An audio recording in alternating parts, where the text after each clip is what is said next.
I've had a lot of running injuries actually, but mainly when I was at uni, and because I came from a swim background, I actually didn't do a lot of running.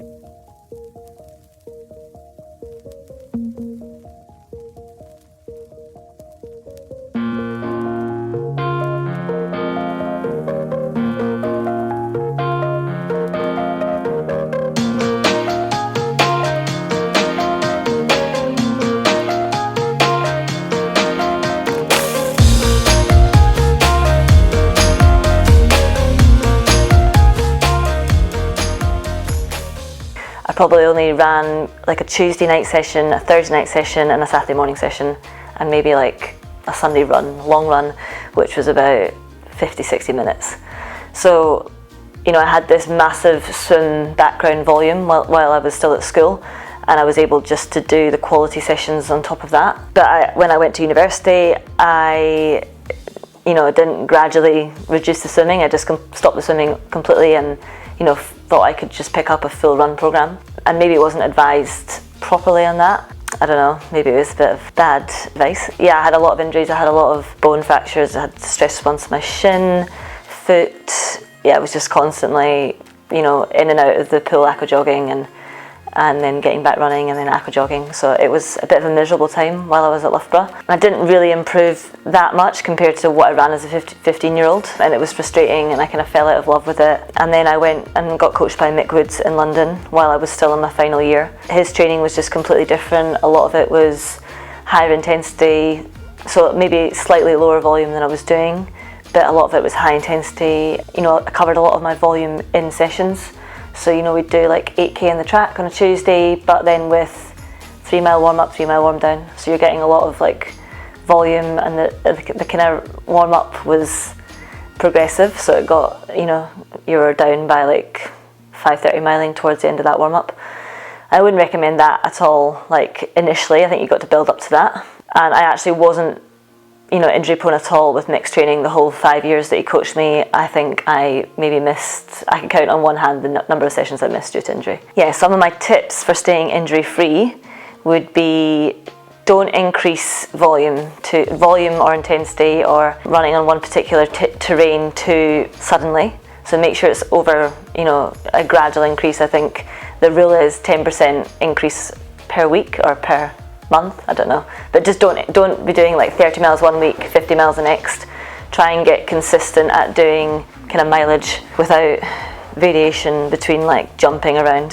I think cross training is key, whether you do that on a cross trainer, on a bike, in the pool, aqua jogging even. I think anything that's, getting your heart and lungs working in a different way is good. Even I think a lot of the Norwegians do cross country skiing. I know that some of the Norwegians runners do that, and it looks really hard. I'd like to try it. Another injury thing, I think make sure you're fueling well around sessions before and after. So one thing that I struggled with, I think, was low iron, because you kind of lose that through impact. So making sure you're eating like a healthy diet, balanced diet with plenty of red meat and plenty of iron, or you supplement it with iron tablets. Yeah, recovery, yeah, so whether that's, massage, making sure your calves are, so you can, loose. I struggled with a lot of calf problems. So compression socks or, regular massage and physio, getting enough rest, even if it's just lying down for an hour or so in the day, or sitting on the sofa just relaxing, and getting enough sleep like throughout the night as well. I think, something that's been instrumental to kind of move over to triathlon, I've picked up essentially 2 new sports and have been pretty lucky on the injury front. And I think that is definitely down to Dane and his magic that he works in the gym, but doing, not necessarily lifting big weights, at different times in the year I will lift pretty heavy in the gym, obviously when I'm not in season, but just doing calf maintenance and hamstring maintenance, because, running is all like posterior chain, and you need to make sure you've got robust hamstrings and calves so that they can take the load when you run. So I think that's been massive for me. Maybe not so much on the running side of things because I've been doing it for a while, but in terms of, bike maintenance and swim maintenance, so stuff on the shoulders. I struggled with this. I struggled with coping and absorbing high mileage training initially. It's definitely something that you have to build up to over a period of time, and I think that's why cross training is really good to supplement that mileage that you maybe can't deal with at the moment. I got to a stage where I could tolerate 70-80 miles a week and was fine on that. I would take a rest day every week or every 10 days just to have a complete recovery day. And I think, yeah, mileage, you just have to be careful and be selective on what you run on. So it's difficult in the winter, for example, when I was working full-time as a physics teacher, there was limited options for me. I had to do a lot of that running on the pavement because the parks weren't open before work and they were shut by the time I would get home from work, so I couldn't get on softer ground. So I think, yeah, just mixing it up and make sure trail running is really good because it's soft underfoot, or even, like canal paths are softer than actual concrete. Get on any grass, yeah, be that person that runs on the verge. I think I have been okay, I think, because I've got years in the bank from doing a lot of 70, 80 miles a week, week in, week out for years. I'm actually okay to, I don't think about it too much.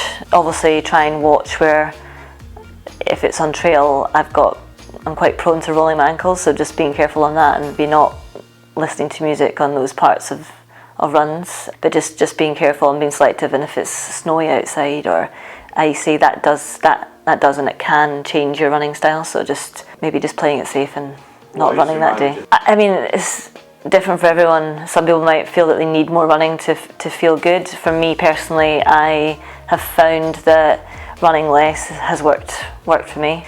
So yeah, I only run about 30 miles a week, and a lot of that is quality. So I do two key sessions a week. I'll have one that is kind of VO2, higher end running, faster running, and I try and do 4 to 5k of that. And then I'll have a session on the weekend, which currently is on the grass, but hopefully will move to road or canal at some point after Christmas. So yeah, it's like a lot softer ground, but still running at a kind of higher tempo pace. So using 2 sessions in the week where you're working different systems. I think that's everything. Perfect.